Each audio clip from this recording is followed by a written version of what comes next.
बिस्मिल्लाहिर्रहमानिर्रहीम। अस्सलाम वालेकुम नाज़रीन, मैं हूं आम शहरी आरिफ हमीद भट्टी। आज 20 जुलाई अहम तरीन सबको मेरी तरफ से पेश की ईद मुबारक। हज मुबारक तो ईद मुबारक, असल तो हज है कुर्बानी। कुर्बानी होता है अल्लाह के रास्ते में कुर्बानी देना, और ईद आप सबकी तब होगी कि आप कोरोना वायरस से ख़ुद भी बचे, लोगों को भी बचाए, और कोरोना वायरस पर दूसरों की ज़रूरतों को पूरी करके जो इस मुस्तहिक नहीं अपने लिए कुछ खरीदने की, अपनी ईद को दोबाला करें। अब आ जाते हैं नाजरीन, आला सतही वज़ीर आज़म पाकिस्तान और आर्मी चीफ की मुलाकात हुई, जिसमें दासू डैम पर दहशत गर्दी की वारदात के बाद चीन की तरफ से पेश गई शराइत पर अहम डिस्कशन हुई। नाज़रीन, ये मामला संजीदा होता जा रहा है। यकीनी बात है, जब पाकिस्तान अमेरिका के लिए कठपुतली नहीं बनेगा और भारत जैसा मक्कार यार मुल्क होगा, तो वो पाकिस्तान के ख़िलाफ़ साजिशें करते रहेगा। और ये साजिश दासू डैम में चीनी डेलीगेशन पर अटैक भी उन्हीं की तरफ हक़ाइक़ जा चुके हैं, जिसकी वजह से चीन ने फौरी तौर पर वहाँ काम बंद कर दिया। उसके बाद अहम मुलाकातों का सिलसिला हो गया।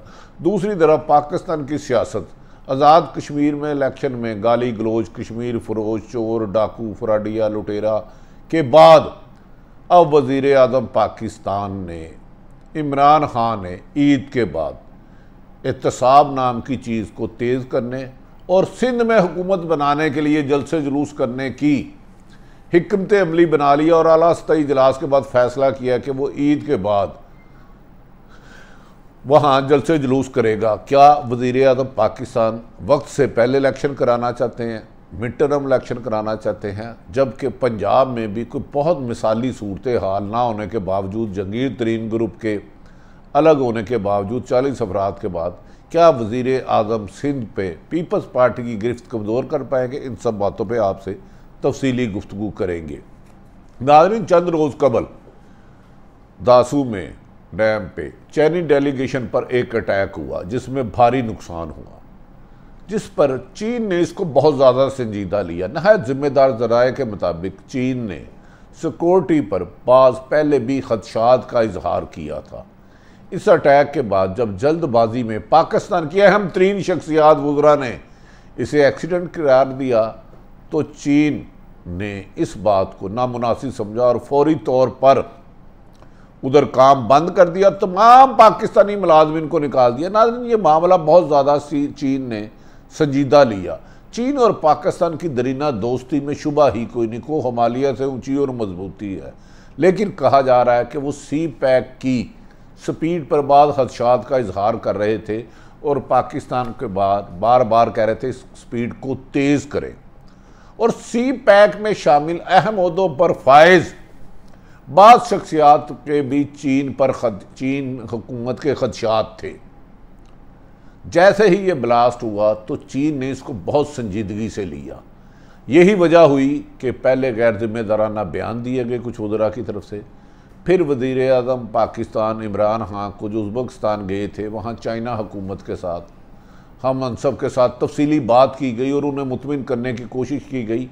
कहा जाता है कि इस पर चीन ने इस मुकाबले को बहुत संजीदा लिया और कहा कि हम आपको बार बार अपने खदशात का इजहार कर रहे थे, पर आप उस तरह नहीं कर रहे थे जिस पर वज़ीर आज़म पाकिस्तान ने कहा।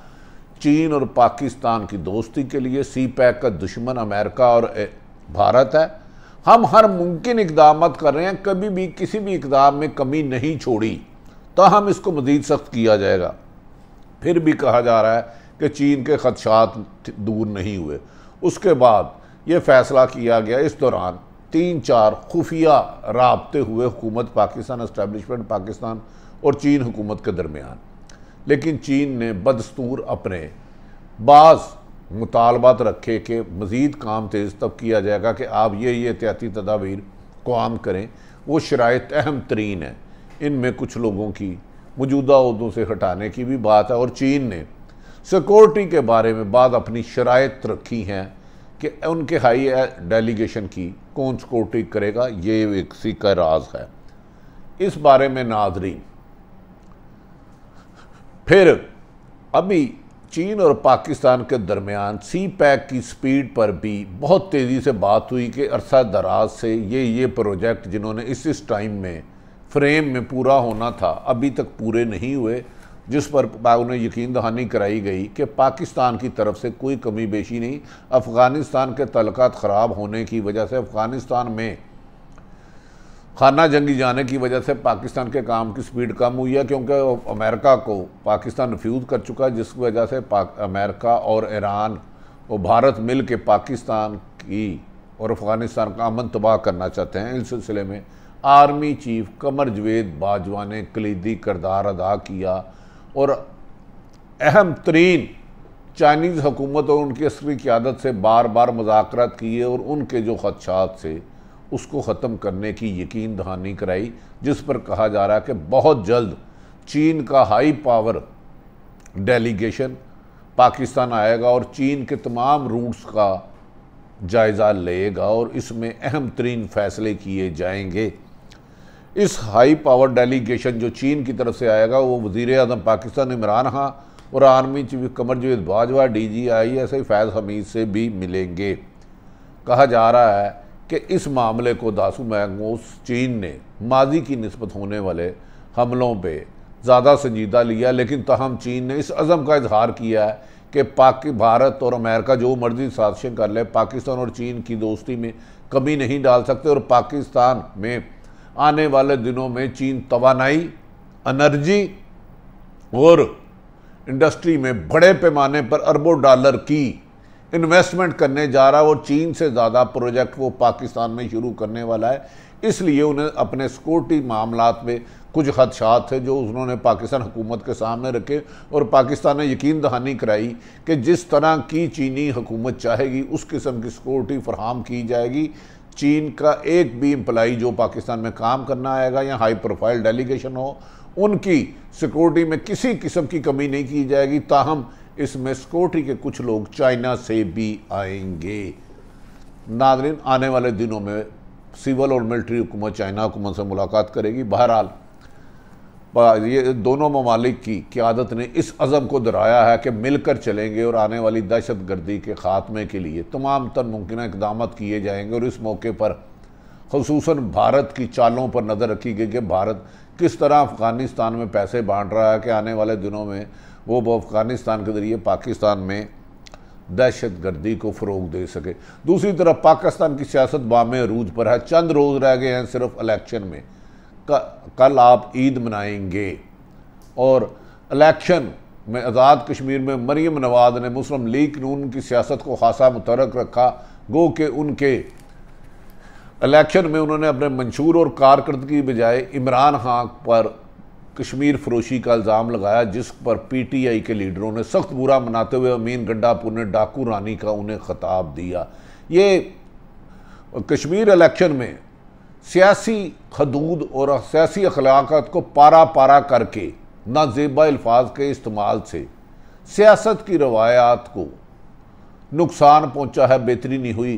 ताहम ये लोग कहते हैं माजी में कि जिसकी भी वफाक में हुकूमत हो, सियासी हुकूमत आज़ाद कश्मीर में उसी की बनती है। लेकिन मरीम नवाज़ कह रही है कि अगर उनके जमात इलेक्शन हारी तो वो उस नताइज को नहीं मानेंगी और धरना देंगी और धरने में वो खुद शामिल होंगी। क्या मरीम नवाज़ ने इलेक्शन होने से पहले अगर कहती हैं कि वो इलेक्शन मुस्लिम लीग नून हार जाती है तो वो इलेक्शन को नहीं मानती? क्या इसके लिए हुकूमत और इलेक्शन कमीशन का रोल क्या है? ये आने वाले दिनों में होगा कि आज़ाद कश्मीर की आवाम जीत का ताज किसके सर से जाते हैं। दूसरी तरफ पाकिस्तान की सियासत में खासी हलचल है। बिलावल भुट्टो अपना CV लेके अमेरिका जा चुके हैं, क्योंकि अमेरिका को अड्डे देने के बाद पीपल्स पार्टी और जो बाइडन हुकूमत में करीबी मरासम हो गए थे और कहा जा रहा है कि वो भी इंटरनेशनल सतह पर कोई बड़ी गेम का हिस्सा हो सकती है। ये वहाँ उनके लिए शाहिद हुसैन हक्कानी लॉबी कर रहे हैं। दूसरी तरफ नाज़रीन, कहा जा रहा है कि जहांगीर तरीन ने जो 2 अगस्त को नथिया गली में हम ख्याल ग्रुप की रखी थी वो उस इजलास को मनसूख कर सकते हैं, लेकिन उन्होंने जो गारंटर थे इमरान खान की हुकूमत और जहांगीर तरीन ग्रुप में, उन्होंने उनको यकीन दहानी कराई है कि इलेक्शन ईद के बाद उन पर बनने वाले केस अगर गलत हुए तो उन्हें ख़त्म कर दिया जाएगा। जबकि जंगीर तरीन ग्रुप का कहना है कि उन्हें इतला मिली है कि इमरान खान ने अपने क्लोज हल्कों में कहा कि इमरान खान के नाराज़ ग्रुप को टिकट नहीं दूंगा, लेकिन वो इसके लिए हिकमत अमली बनाएंगे। नाज़रीन, वज़ीर आज़म पाकिस्तान का ये फैसला आज आला सतही इजलास में कहा है कि वो सिंध में जलसे जुलूस करेंगे। क्या आप इसको इंतखाबी साल तो नहीं कह सकते, अभी 2 साल पड़े हैं। लेकिन वज़ीर आज़म पाकिस्तान इमरान खान एक तरफ जंगीर तरीन ग्रुप के 40 से लोग नाराज़, दूसरे इत्तेहादी भी कोई ज़्यादा खुश नहीं। क्या इमरान खान की ये हिकमत अमली, आज उन्होंने इमरान इस्माइल और दीगर सीनियर क़यादत PTI के साथ मिलकर फैसला किया है कि वो सिंध में और अंदरून सिंध में और कराची में इलेक्शन जलसे जुलूस करेंगे। क्या पीपल्स पार्टी की जगह PTI ले पाएगी? क्या जो पहले उनके कराची से लोग मुंतखब हुए थे उनके लोग उनसे मुतमिना, उनकी जीती हुई सीट जिस पे फैसल वाडा जीता था उसी PTI की सीट पे 5 पे आए। इमरान खान अकेले को एक टीम चाहिए, वरना इमरान खान के गिर्द लोग शायद उनको इन हालात में सिंध के सियासी मैदान में ले जाकर कुछ चीज़ कर पाते हैं या नहीं कर पाते, ये तो आने वाला वक्त बताएगा। लेकिन पीपल्स पार्टी की 13 साल से मुसलसल नाकाम पॉलिसियों की वजह से सिंध में गैप तो है, लेकिन उसे इमरान खान पुर कर पाते हैं नहीं पाते, ये कहना कबल अज़ वक्त होगा। ये भी कहा जा रहा है आमिर जुल्फ़कार मिर्ज़ा और बाद अहम तरीन अरबाब रहीम PTI में शमूलियत कर सकते हैं, और बाद ऐसे सरदार जो इलेक्टेबल है जिसमें शराजी ख़ानदान और दीगर है वो PTI में शामिल हो सकते हैं। क्या ये सारी तैयारियाँ इलेक्शन की आने कबल अज़ा वक्त इलेक्शन, मिड टर्म इलेक्शन की निशानदेही है, या इलेक्शन अपने वक्त पे होगा, ये आने वाले दिनों में आप तक बताएंगे। लेकिन ये आखिरी बात बताते चलें, वज़ीर आज़म इमरान खान ईद के बाद अहम तरीन फैसले करेंगे। पिंडी रिंग रोड में जो में उनका एक वज़ीर और मशीर करप्शन में साबित हो चुकी है, उसके खिलाफ सख्त तरीन फैसला करेंगे। नाज़रीन, तमाम सूरत हाल आपके सामने लगी। आरफ हमीद भट्टी का यूट्यूब चैनल पसंद आए इसे सब्सक्राइब करें। अपने इर्द गिर्द रहने वालों की खुशियों का ख्याल रखें। पाकिस्तान जिंदाबाद।